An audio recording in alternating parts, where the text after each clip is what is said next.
Hello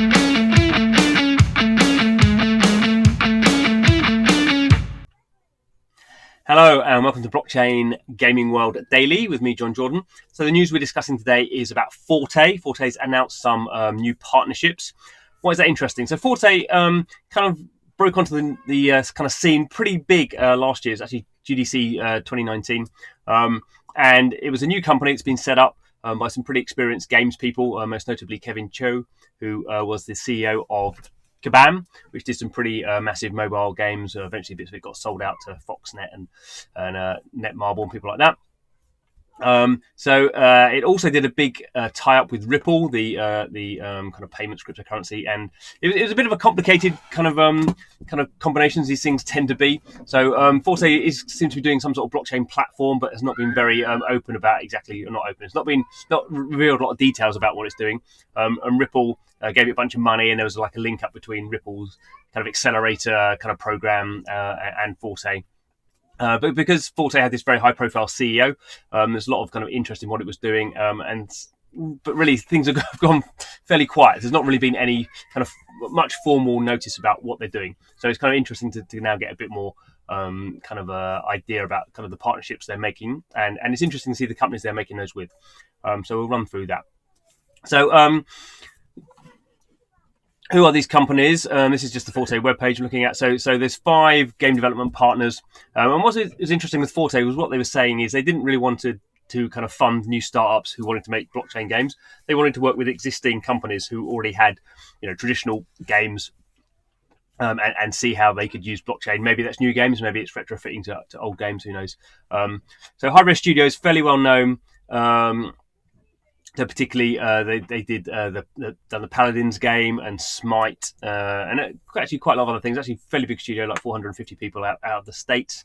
Done a lot of kind of free to play PC stuff. So that's interesting. Pretty, you would call them kind of AAA, or at least kind of AA, I suppose. Depends on how you view something like Smite and Paladins. I mean, they weren't like massive successes, but they were, being successful enough. So they got a good pedigree.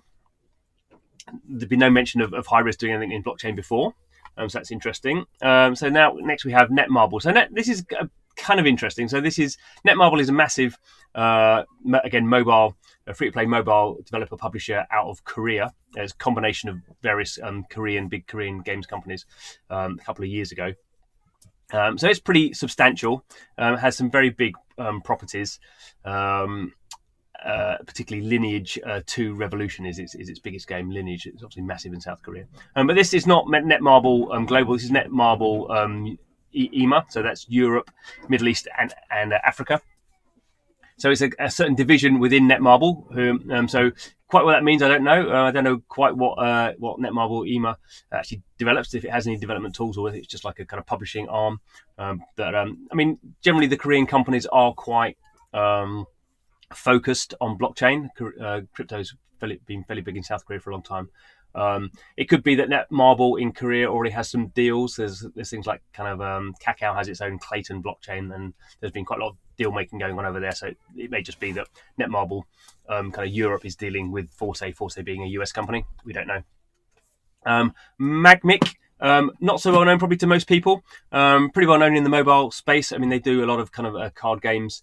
So you can see here they've done over 100 titles, 250 million downloads. Been around for a long time. They were actually at one point one of the biggest mobile game developers on BlackBerry devices, if you remember BlackBerry devices. But they've moved on since then. So they're pretty well established Canadian company. Really know what they're doing. They're very niche. They kind of work in a specific sort of space. They're probably not going to be making an RPG, but interesting to see them on there.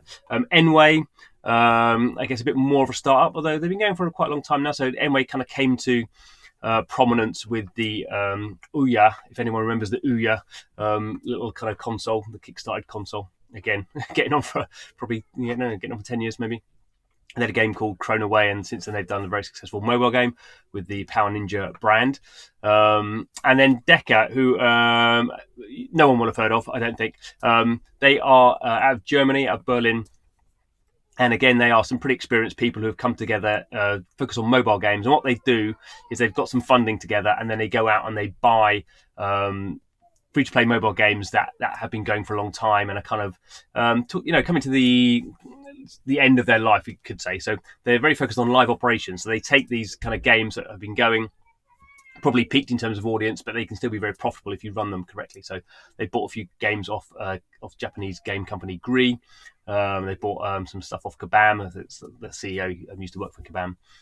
So again, they're kind of interesting in a sense. Then Deca, as far as I know, haven't developed any of their own games, but they have been kind of picking up other people's games and kind of having these operational efficiencies, and that's what their business model is. So very different sort of companies that each have their own particular niche. Probably none of them are really household names from that point of view, but it's interesting that Forte has done deals with them. And we can also mention the other companies who Forte have done deals with. I hadn't actually noticed they'd done that with. So we can see here the 5 other partners join our previously announced one. So Disruptor Beam is again a US free-to-play mobile company out of Boston.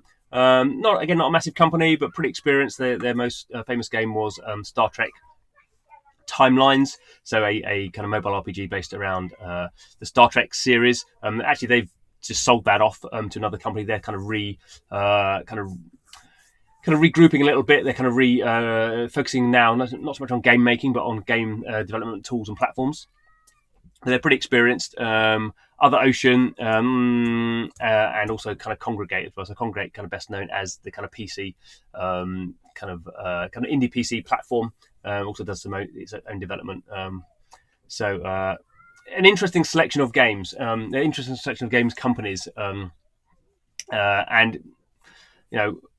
until some games are announced, we're still hanging in the air a little bit. In a sense, we don't really know much more about Forte than we knew about a year ago when they announced what they were doing. But it is interesting to see they're actually signing up, and these are proper companies. Just because you don't, most people don't know them particularly well. That doesn't mean they are not substantial, kind of well-run, creative companies who could be doing some good stuff. So we hope they do some good stuff, and that gets announced soon. Anyway, thanks for watching. This is Blockchain Gaming World Daily, our little news segment when we kind of pop up and talk about a new bit of news. So if you're interested, don't forget to subscribe to the channel to make sure you keep abreast of what's going on in the blockchain game space. But thanks for watching this video, and hope to see you again soon.